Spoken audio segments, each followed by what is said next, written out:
When we were new to mentoring, I remember there were a lot of times I'm sitting in front of a couple and going, I'm just not quite sure what to do next. And I wasn't really very proficient at recognizing the different techniques that I could apply. So I came up with a list of 9 different techniques that you can use that fit most situations. And I'm going to just go through these very briefly, and you can keep this list in mind as you work with couples. Usually one of these will fit. So the first technique is empathic communication. This is the fallback technique, and this is something you should do over and over and over again. And it's also called active listening or reflective listening, but basically someone says something and you say, what I think I heard was this. You think this and you feel this. Or I think you said that you were upset that your spouse did this. Is that right? In confirming that you understand. Now, here's the impact upon the person that you're listening to. They feel valued, they feel respected, they're more likely to open up, and you can get to deeper levels.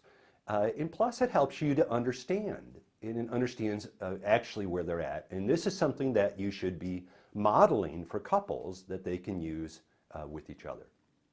The second technique is to stay curious. I used to be uncertain about asking for information, or I didn't want to pry, but they would say something and I didn't really quite understand it, and I've just gotten a lot more bold and saying, I'm sorry, I'm not quite understanding what you're saying. What I'm hearing is this it? Or sometimes even what I think I'm hearing is this, and maybe they didn't say that, but you go to a deeper level and you can say, is that true? And just be tentative, but stay curious. Technique number 3 is silence. Now this is something you use in a group, particularly in a group. And I was talking to a facilitator that we were training in, and they came back and said, it is really tough to ask a question and just stay silent. And I said, well, remember, you are asking a thought-provoking question, and a lot of people need time to think it through. Plus, they will eventually get more uncomfortable with the silence than you will, and somebody will open up. But if you continue to ask a question and then jump in and ask another one or give an answer, you'll never get a group to open up. So silence can be very effective, and you can even be asking a question or nodding, waiting for a response. There's been times nobody said anything and I'll say, anybody? What are you thinking? But silence, use silence as a technique. Technique number 4 is observation and feedback. And much of our communication is nonverbal, and if you're watching, you can see what's happening.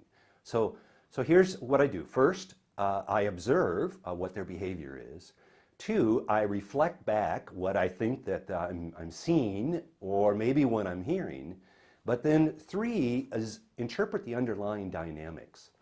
So you can take a guess here. You could say, boy, when your spouse said that, you kind of stiffened a little bit. Are you a little bit angry at that, or do you disagree?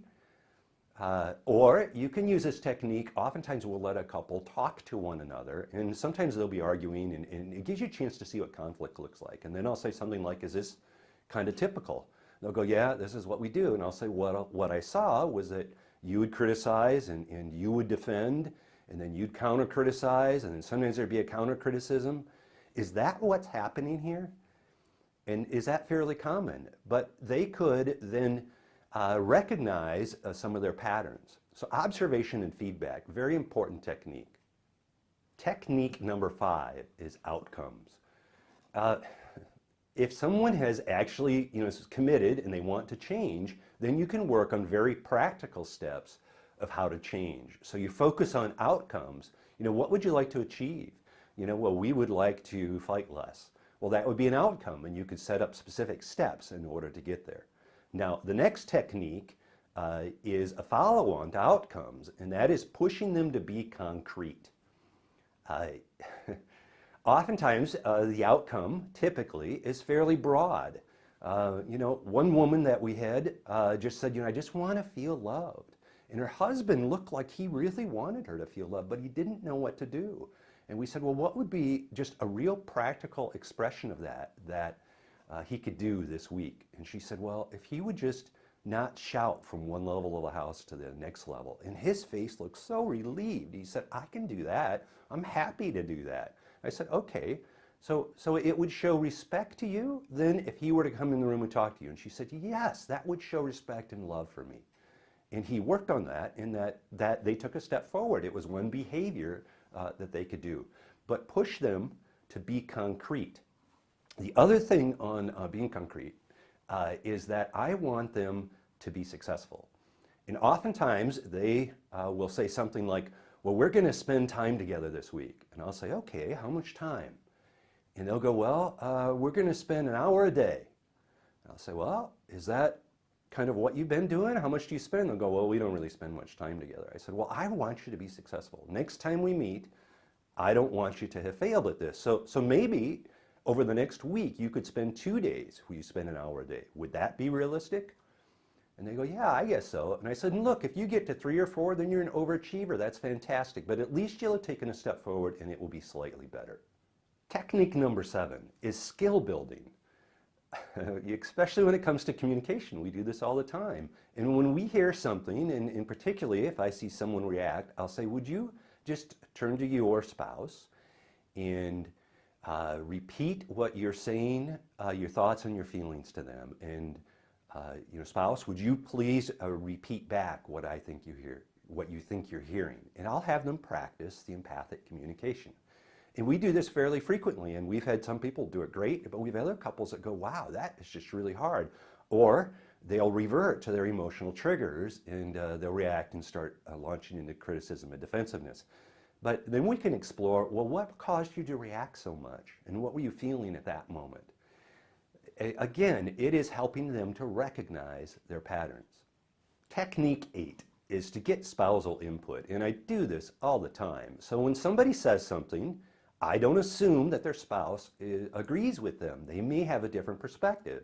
So I'll say, hey, John, what do you think about what she just said? Do you agree with that? And oftentimes they'll not agree with it, or they'll say, well, yeah, some of it. And then you can dive more into what they're both feeling, and they'll recognize that there's a pattern to this. And finally, technique number 9 is to ricochet a question to a group. Now, this is something that you do in a group setting. So oftentimes if someone says, how would you handle this situation? Well, I don't want to appear always the expert telling them what to do, so I'll ricochet that type of question to the group, and I'll say, what's everybody else do when that comes up?